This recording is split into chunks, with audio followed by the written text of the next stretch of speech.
Buenas noches, bienvenidos a Geopolítica para Todos, un espacio de análisis de los problemas de la paz, la guerra y el orden internacional.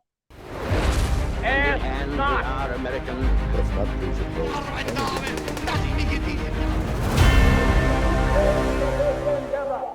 La agresión rusa a Ucrania pone en perspectiva la vigencia de la geopolítica, en tanto ciencia que estudia las luchas por el poder y por el espacio. Esta se inició el 24 de febrero de 2022 y constituye el corolario de una escalada de los sucesos políticos internos de Ucrania. En rigor, la Revolución Naranja, relativa a una serie de protestas y acontecimientos políticos que tuvieron lugar en Ucrania desde finales de noviembre del año 2004 hasta enero de 2005, en el marco de las elecciones presidenciales en las que hubo fuertes acusaciones de corrupción, intimidación de votantes y un posible fraude electoral. Asimismo, el Euromaidán o Europlaza en el año 2014, que trascendió como una serie de manifestaciones y disturbios heterogéneos de índole europeísta y nacionalista que en su punto álgido derrocaron al presidente Víctor Yanukovych, líder de la formación política prorrusa Partido de las Regiones.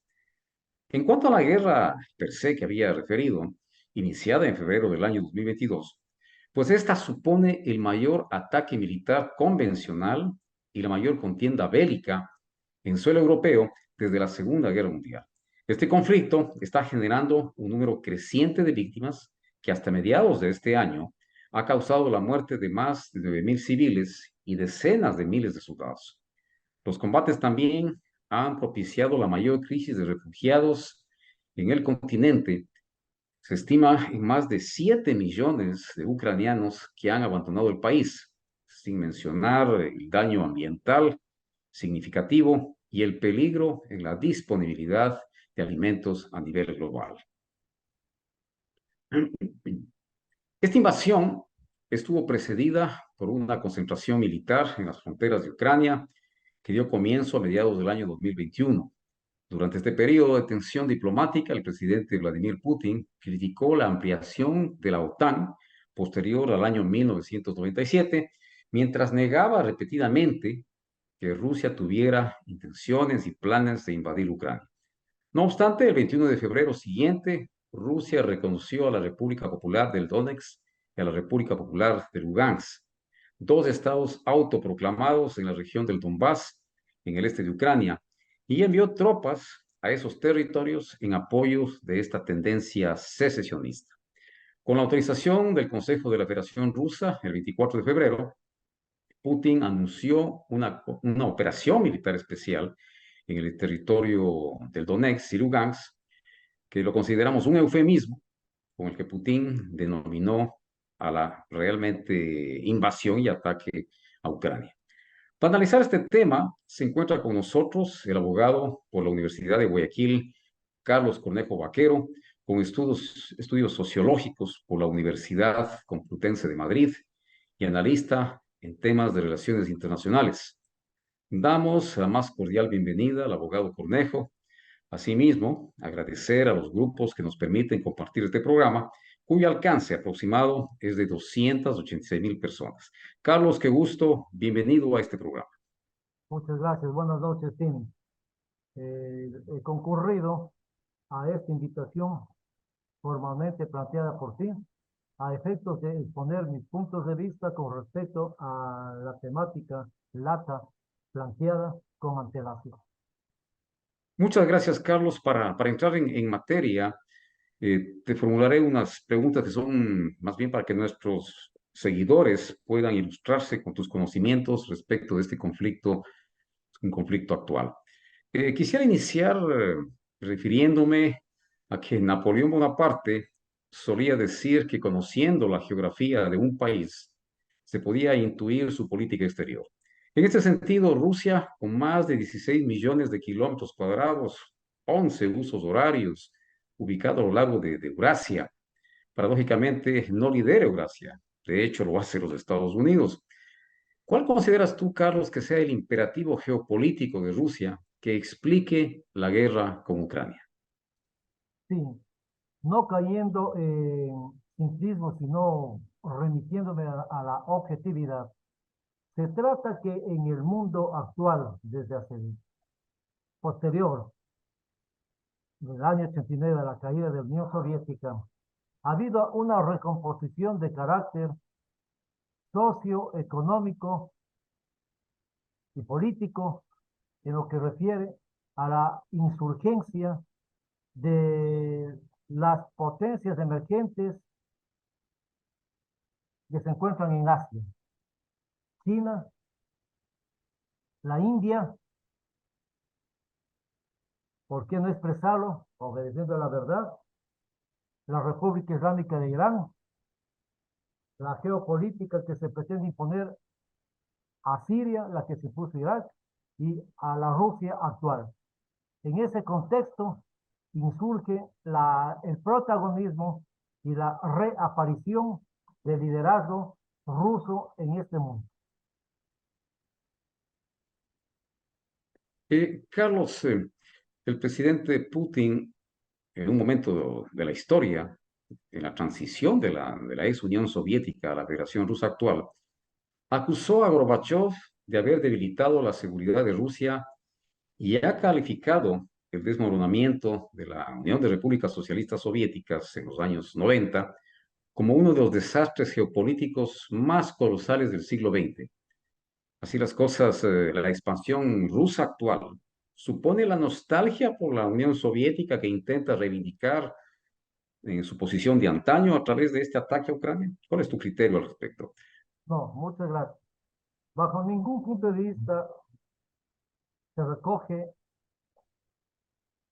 al aspecto afectivo, sentimental, de una nostalgia, de una pena, de una tristeza, de un dolor. No.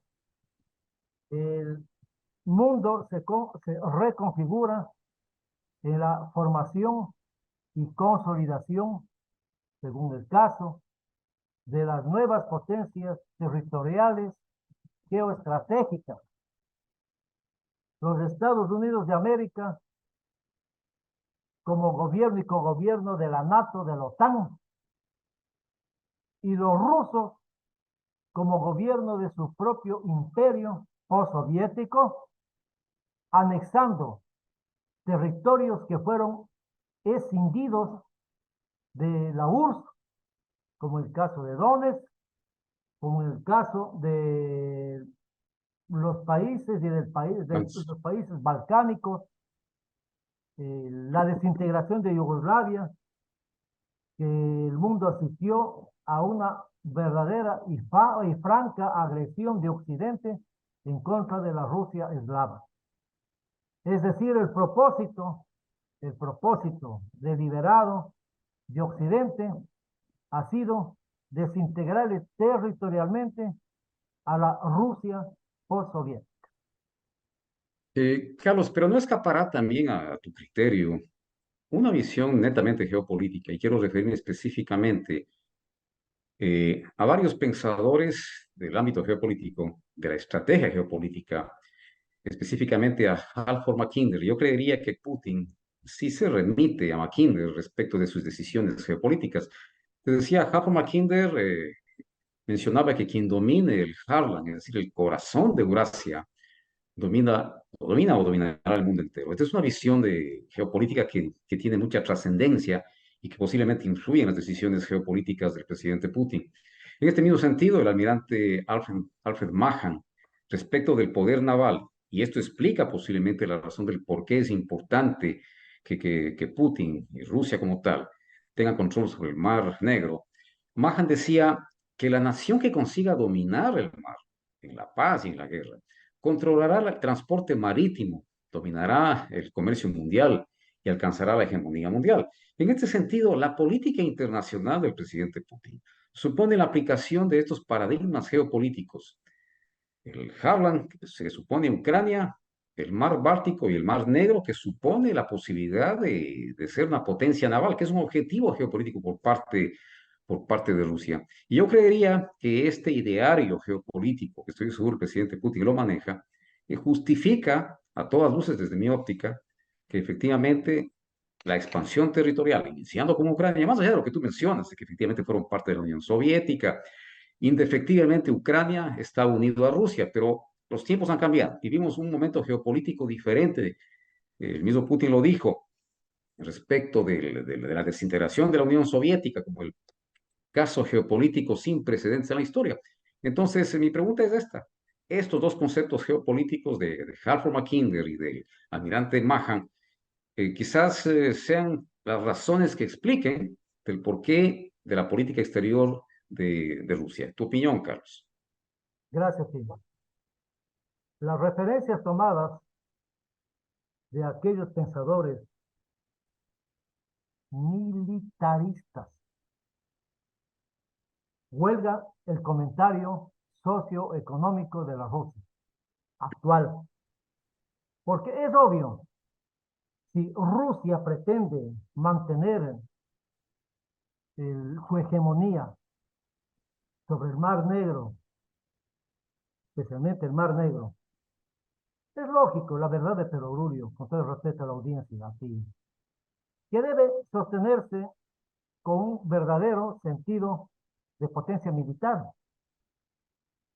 No se ha tocado al momento que si Rusia aspira a retomar los territorios que por derecho, heredad, territorialidad e historia le pertenecen, no se ha tocado en absoluto las aspiraciones que tienen los Estados Unidos de América. Es que ellos están involucrados.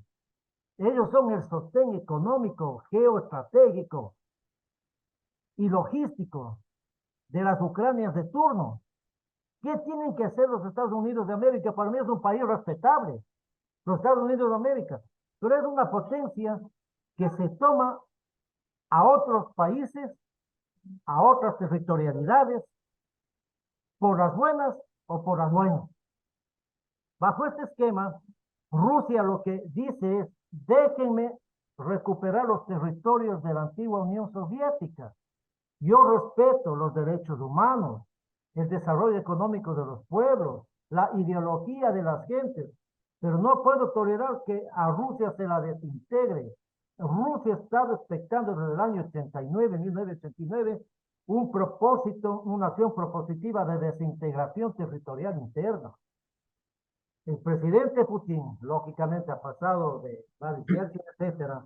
El presidente Putin aspira a mantener esa hegemonía rusa, la hegemonía de gobierno, la hegemonía social, económica y militar sobre esos vastos territorios que él tiene como gobierno. Sus aliados, tampoco se está mencionando los aliados de los rusos son múltiples, no son dos o tres, es toda el Asia, a excepción de aquellos que tienen la economía cuasi dolarizada como la llamada Corea del Sur, por ejemplo. Qué pena, hoy en día casi Vietnam, pero el resto de países que tuvieron o fueron agredidos por Francia, otrora en los años 40 y 50, posteriormente por Estados Unidos de América, todos ellos son pro-rusos. Todos esos países le apoyan a la política hegemónica de soberanía rusa. Y Rusia lo que espera es a mantener su hegemonía. Ese es el punto de vista que yo puedo expresar ante tu criterio respetable. Eh, Carlos, haciendo un poco de historia, en el 9 de febrero de 1990, si mal no recuerdo, durante la redacción del Tratado de Reunificación Alemana, la República Federal de Alemania y la República Democrática de Alemania, tú recuerdas la RFA, del lado occidental, la República Democrática Alemana del lado soviético en esa época. En esa época, el secretario de Estado norteamericano James Baker visitó al presidente Gorbachev y a su ministro de Exteriores, Shevardnadze, y un día después lo hizo el canciller alemán Helmut Kohl. El objetivo era apaciguar a los soviéticos por la inclusión de una Alemania unificada en la órbita occidental. Esto te lo digo en aras de explicar el argumento de Putin, de esto de la ampliación de la OTAN como un justificativo para la expansión por parte de Rusia hacia Ucrania. Y bueno, retomando lo que te decía de esto de la reunificación de las dos Alemanias, el objetivo era apaciguar esta visita que te menciono del secretario de Estado norteamericano y de Helmut Kohl. El objetivo era apaciguar a los soviéticos por la inclusión de una Alemania unificada en la órbita occidental y, de hecho, incorporar a la RDA a la OTAN. Ese era el objetivo realmente. En este escenario, el presidente Gorbachev había pedido que la OTAN llegue únicamente hasta la República Democrática Alemana. Eh, Había mencionado Gorbachev que no era posible que se vaya pensando que los países satélites o ex satélites de la Unión Soviética en un momento dado sean incorporados a la OTAN. Ideas van entre dimes y diretes. Al final se dijo que Gorbachev posiblemente no entendió bien la posición norteamericana respecto de que la OTAN debía seguir incorporando más países, en alguna medida acercando a la nueva Rusia a la Federación Rusa, al término de lo que era la Unión Soviética. Pero quizás este argumento que más tarde fue negado por Gorbachev, él dijo que efectivamente jamás se mencionó el tema de que la OTAN debería seguir expandiéndose. No obstante, tú conoces más adelante varias transcripciones de cintas, escucharon pues la reunión llevada a efecto entre Baker y Gorbachev, y se concluyó que efectivamente Baker sí mencionó la posibilidad de incorporar a los países de la órbita de la ex Unión Soviética en la OTAN. De hecho, se había configurado un plan, el plan Wolfowitz, en virtud del cual los Estados Unidos pensaban expandir las fronteras de la OTAN hacia la Unión Soviética. Una suerte, que dijeron los soviéticos o los rusos en su momento, una suerte de una doctrina Monroe aplicada en Rusia. Entonces, quizás esto sea una buena justificación, en aras de justificar del por qué la posición geopolítica de los rusos y de Putin, posiblemente el incumplimiento por parte de los Estados Unidos y de la Unión Europea en su momento, de no ir más allá de la República Democrática Alemana e incorporar a los países de la órbita exsoviética, pues sería quizás la causa que disparó y generó el conflicto. ¿Cuál es tu criterio, Carlos? Sí, retomando siempre al terminar tu pregunta, los últimos párrafos, mencionando a los hechores como Helmut y otros. Eh, Rusia, bueno, la Unión Soviética, por conquista, luego del triunfo del episodio de la Segunda Guerra Mundial en mayo de 1945, sobre la Alemania del Reich, del Tercer Reich, acordó con otras potencias desarticular de Alemania.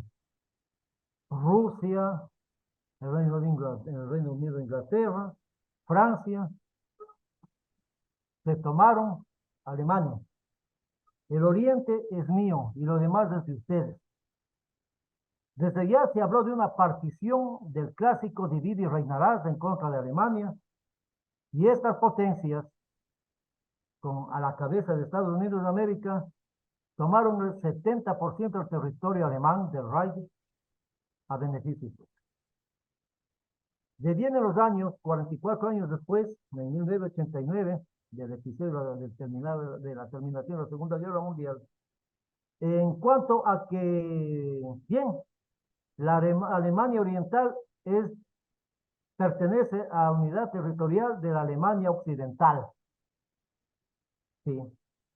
Tenemos países como Polonia, tenemos países como Rumania, Albania, como Yugoslavia, que también deben integrarse a la OTAN. Quien les hizo frente fue exclusivamente la Yugoslavia del mariscal Tito. No aceptó esa desintegración del orgullo nacional yugoslavo, compuesto especialmente por tribus, tales como los serbo-croatas, especialmente por los serbios que son mayoría, y la OTAN lo que es invadirle. Ojo, Tini. Y los rusos no movieron un solo dedo, permitieron que la NATO, la OTAN, invada Yugoslavia, la desarticule, la desaparezca como unidad nacional. Los rusos no intervinieron en este conflicto. Respetaron la posición de la OTAN. Como la OTAN, obviamente, le fue en esta acción geoestratégica sin ninguna oposición, le fue muy bien. Entonces ahora sí sigamos por lo demás, pues tomémonos Ucrania, tomémonos las partículas territoriales que le pertenecen a la Rusia actual. Es decir, que es un conflicto geoestratégico económico de dominio. No más porque Francia y el Reino Unido e Inglaterra no se han pronunciado para nada. Aquí el conflicto queda entre la Rusia y los Estados Unidos de América. Gracias. Carlos, siguiendo esta misma línea, este mismo orden de ideas, en una entrevista que estaba viendo que le realiza The Economist a Henry Kissinger, quizás no simpatice mucho con Henry Kissinger, pero sí, pero será un referente geopolítico importantísimo. Y The Economist le consulta a Kissinger respecto del futuro de la guerra ruso-ucraniana. Y Kissinger manifestó que Rusia podría sufrir una derrota con la pérdida de sus conquistas territoriales, pero conservando únicamente Sebastopol en la península de Crimea. En este escenario de insatisfacción para ambas partes, porque ciertamente Ucrania está peleando por recuperar su territorio en Crimea, decía Kissinger, va a existir insatisfacción en ambas partes. Entonces, en este escenario, sería mejor, dice, para la paz mundial, dice Kissinger, que Eurasia, en este caso, o en este caso la Unión Europea, los Estados Unidos, incorporen a Ucrania o sea admitido en la OTAN como único mecanismo para evitar que en el futuro, en el evento de que ya se acuerde una paz, posiblemente Sebastopol permanece bajo soberanía rusa. Entonces, decía Kissinger, la única forma de evitar que el conflicto vuelva a recrudecer es que Ucrania, pues, incorporada a la OTAN, ya no pudiera tomar decisiones en solitario que pongan en peligro la paz mundial. Me pareció interesantísima esta precisión de Kissinger, porque tú conoces que Ucrania ha hecho pedidos formales a la OTAN para ser incorporado. Obviamente en este momento no es propicio porque pudiera desatarse un mal mayor. Entonces, ¿cuál es tu criterio de la posición de Kissinger de que al futuro Ucrania sea incorporada una vez que se alcance de alguna forma la paz con Rusia? ¿Cuál sería tu criterio de que Ucrania sea parte de la OTAN en aras precisamente de lo que dice Henry Kissinger, evitar una confrontación mayor a posteriori? Henry Kissinger es el portavoz sempiterno del Departamento de Estado norteamericano. Lo que los norteamericanos decidieron en su derrota no declarada, en su rendición no declarada, le tomaron a Henry Kissinger el año de 1975 como el adalid de la paz. ¿Qué declaró Henry Kissinger? El fin oficial de la guerra de Vietnam. Los vietnamitas recuperaron su espacio territorial sustraído por Francia, posteriormente ratificado por intervención militarista de Estados Unidos de América, y tomaron todo lo que le pertenecía a Hanoi, todo lo que fue Saigón, etcétera, Vietnam del Sur. Henry Kissinger sí declaró en 1975, en marzo, una conferencia de la ONU, declaró que la paz con Vietnam se acaba de oficializar. Y acá el señor pacifista Kissinger pretende que la paz sea entregando espacios territoriales a la OTAN, espacios territoriales que le pertenecen a Rusia por historia, no por una situación advenediza de imposición a través de las armas, de la fuerza, de la irracionalidad, de la antihistoria. Noam Chomsky, un conocido filósofo de la izquierda norteamericana, señala que la guerra se la vence en los escritorios y la paz se la consagra en las armas. Es así. Rusia defiende su territorialidad, su heredad. Rusia ha cedido espacio a las imposiciones o a las pretensiones o a las necesidades de la OTAN. Verídico, vivible, lo que pasó con Yugoslavia. Rusia permitió que la desintegren a Yugoslavia. Pero ahora entonces la OTAN pretendió hacer lo propio con Siria, Irak y Libia y no logró. Ahora entremos a Rusia, que son los que nos crean los conflictos, los problemas, los guerreristas, y quitemos el espacio de Ucrania. Mi opinión, Tim. Gracias, Carlos. Para seguir en la línea del conflicto, la compañía militar privada Wagner Group, de la cual hay más sospechas que certidumbres, forma parte del paisaje de las relaciones internacionales y representa un elemento importante de la política exterior de las grandes potencias. Estados Unidos, Rusia, no son la excepción. Pero estos grupos viven en una suerte de anarquía legal.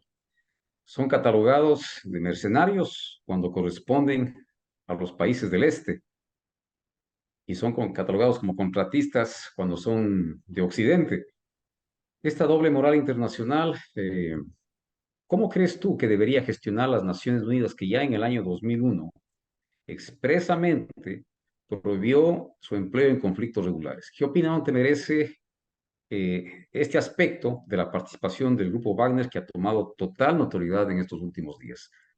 Bien. De acuerdo a tu criterio, un mercenario, un mercenario lo dice la compilación lingüística de la RAE, es un asesino a sueldo, un mercenario. La agrupación que tú mencionas está constituida por mercenarios infiltrados por occidentales y que se creó con el espejismo manido de pretender engañarle al Kremlin, que defendían del avance de los irregulares en territorio ucraniano en contra del territorio ruso, los que avanzaban. Y por el otro lado, estos mercenarios, obviamente declarados así, obedecían los intereses de Occidente, hablemos de la OTAN. De tal suerte que estos guerrilleros insurgen por necesidades propias, ¿por qué no decirlo?, del Departamento de Defensa norteamericano. Es decir, agrupación infiltrada dentro del territorio enemigo como son los rusos. Es una opinión muy propia, por los hechos que se ven a lo largo de la historia. De la historia hablo posterior a 1945. Siempre se han creado esta especie de guerras de guerrillas para socavar la resistencia del ejército objeto de una agresión, es decir, del ejército agredido, del país agredido. De tal suerte que se habla inclusive de que el dirigente de esta agrupación terrorista, murió en condiciones raras a través de la explosión de un avión en los cielos. Murió violentamente. Él fue abatido porque estaba de más para los intereses de la OTAN o los intereses de la Rusia. Es decir, un terrorista neutro, mi opinión. En qué medida, Carlos, la rebelión de Prigozhin, que tú mencionas, el líder del grupo Wagner, y su posterior desaparición, deslegitima el liderazgo del presidente Putin? ¿Qué opinión te merece?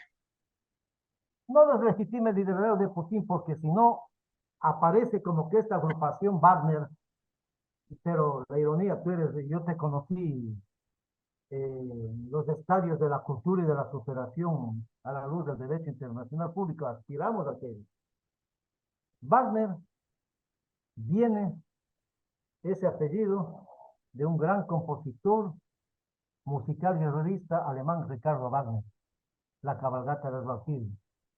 Y este individuo pone el nombre a su agrupación de este compositor musical guerrerista alemán para cometer en contra de quién. ¿A quién mismo obedecía él? ¿A los alemanes? ¿A los occidentales o a los rusos? Él era de los unos y era de los otros, no era de nadie, un mercenario. Por lo tanto, se había batido en su propia ley. ¿Quién lo abatió? ¿Putin? ¿O le abatió la OTAN? Siempre la respuesta es no se sabe. Carlos, estoy de acuerdo contigo.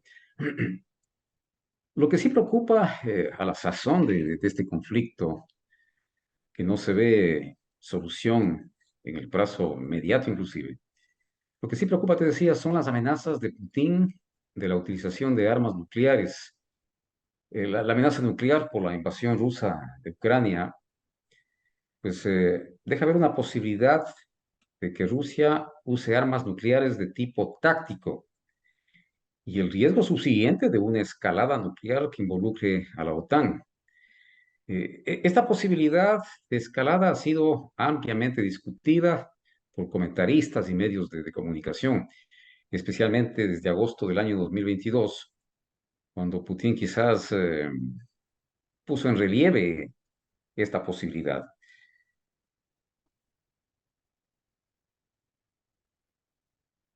En este sentido, quisiera que me des tu criterio de en qué medida el mundo se encuentra en riesgo frente al potencial uso de este tipo de armas. Gracias, Tim. No hay ningún riesgo. Todo es, como dicen los anglosajones en su idioma, fake news, fake news. Sí, no, no, sí. Los rusos son una potencia nuclear indiscutible. Y los norteamericanos, idem. Los rusos de un beso le pueden aniquilar a Los Ángeles, Hawái, a la costa oeste de los Estados Unidos de América. No lo hacen. Están apegados a Alaska. No lo hacen. Todo es una guerra de nervios, es decir, lo que conocemos nosotros como un conflicto psicológico. Te lanzo la bomba atómica, te lanzo la bomba nuclear, que ya lanzo misiles al espacio a ver lo que te pasa. Tú eres mucho más joven que yo, pero en nuestras generaciones siempre se habló de los platillos voladores, de los marcianos, luego de esto de la bomba atómica, luego de los aviones jet y bla, bla, bla. Y las guerras siempre se ganaron a través de medios convencionales. Lo que sí el atrevimiento, la audacia que cometió Estados Unidos de América a través de un presidente de linaje no norteamericano, lanzar la bomba nuclear, la bomba atómica, sobre dos poblaciones indefensas como Nagasaki y Hiroshima, eso sería inolvidable para la humanidad. Eso fue un genocidio. ¿Quién sin defensa? Pues desarmada total y absolutamente. Eso no se va a dar más. No porque yo lo piense, aspire. Los hitos históricos señalan que todavía no se va a desencadenar una situación de tal gravedad y envergadura como para obrar con ese hecho violento y definitivo. Carlos, se dice que la primera víctima de la guerra es la verdad. En este caso, la verdad o posverdad que nos llega a través de la Deutsche Welle de Alemania, del CNN de los Estados Unidos, o a través de los medios rusos Sputnik y Russia Today. ¿Cuál es la verdad que remotamente pudiera justificar la barbarie que se produce en Ucrania? Bueno, la barbarie que producen los ucranianos por mandato de la OTAN porque tienen cantidad de armamento occidental, eso es bárbaro. La defensa de los rusos, una barbarie acaso. Pero aquí existe la no verdad. Para mí no hay posverdad, la no verdad. Tanto derecho tienen los ucranianos para alardear, para motivar una razón o sin razón, tanto derecho, hablo a la luz del derecho de gente, de Gentium, tienen los rusos para defender su territorialidad. Bueno, ¿a qué llegamos para no caer en el lenguaje cantinflesco? Sí, no, no, sí. ¿Hacia dónde vamos? A la toma de posiciones por parte de las potencias hegemónicas del pretexto de un territorio como es Ucrania, pero que sea la punta de lanza de penetración a Rusia. Es una punta de lanza de penetración militar. Rusia defiende su territorialidad. Ya es un año con 6 meses que ha transcurrido de la operación militar especial declarada por el presidente Putin y esto se está convirtiendo lo mismo que va a terminar Vietnam en una guerra de desgaste, en un conflicto de guerra de guerrillas. No va a pasar nada. La bomba atómica es el temor que asientan sobre las masas que no tienen mayor ilustración. Finalmente, Carlos, y tú ya lo mencionaste en tu intervención inicial, esta es una guerra de los Estados Unidos contra Rusia que se juega en Europa hasta el último ucraniano, para los fines de los Estados Unidos. ¿Es esto discutible? ¿Es esto real? ¿O es una respuesta de Occidente frente a una agresión por parte de Rusia a un país soberano como Ucrania? No obstante los problemas de tipo interno, políticos que mencioné inicialmente, el Euromaidán, los problemas de las elecciones del año 2005, 2006. En definitiva, lo que están haciendo los países de Occidente, mi lectura personal lo vería es así, que se está transgrediendo los conceptos de la paz de Westfalia de 1648, en donde se deben respetar los estados en su integridad territorial, al margen de cuál haya sido la vinculación de Ucrania con la ex Unión Soviética, con la Rusia actual. Ciertamente, tú dejarías en claro que el agresor es Ucrania y no Rusia. Entonces, para que la audiencia se oriente adecuadamente, quisiera que pongamos las cosas en perspectiva y a modo de cerrar este programa, un mensaje final tuyo en el sentido de que efectivamente se está transgrediendo la frontera de un país soberano y como te decía inicialmente, la paz de Westfalia, que es lo que marca el norte de cómo son los estados. Pues quisiera tu criterio final en este punto y el tiempo no nos da para mucho más. Te agradezco, Carlos, tu criterio final en este aspecto. Gracias, Tim. Eh, la paz es propiedad de quien tiene las armas de la lógica y las armas de guerra. Decía un famoso pensador muy lógico este axioma: si queréis vivir en paz, preparaos para la guerra. Sun Tzu, en el arte de la guerra. La paz le pertenece a todo el mundo y la guerra le pertenece a todo el mundo. Neutro. Si Ucrania es una porción territorial ideal para el cometimiento de los objetivos y fines militaristas de la OTAN, bienvenida sea la destrucción de Ucrania. Rusia señala, no, esas provincias de Donetsk y Donbass son nuestras, no. Pero Ucrania, bueno, la OTAN a través de Ucrania no pretende sino que ya toma aliados, como son los países bálticos, Letonia, Lituania, Estonia, Suecia, que siempre ha sido un país de la paz, toma aliados, pero ya con la pretensión de agredirle ampliamente a Rusia. Es decir, yo sé cuándo es la paz y tú tienes que someterte a lo que yo digo. El mandamacismo, el mandamacismo, el manda más de siempre. El año 45 fue lo mismo, pero en esa época se repartieron el mundo. Hoy ya no, ahora el dueño soy yo y tú te sometes. Es decir, una posición irracional, guerrerista, antojadiza y más que todo, violenta y guerrerista. Hasta aquí mi intervención. Sí. Muchas gracias, Carlos. Ha sido una charla bastante interesante, una visión muy respetable la tuya. En alguna medida no la comparto, pero la respeto. Te agradezco muchísimo. Ojalá y en futuros programas podamos contar con tu presencia. Agradecerles a sí mismo a quienes nos han seguido por las diferentes redes. Y bueno, estaremos en el próximo programa de Geopolítica para Todos. Muchísimas gracias y hasta la próxima. Gracias, Carlos. Muchas gracias, Timmy. Buenas tardes. Buenas noches. Buenas noches.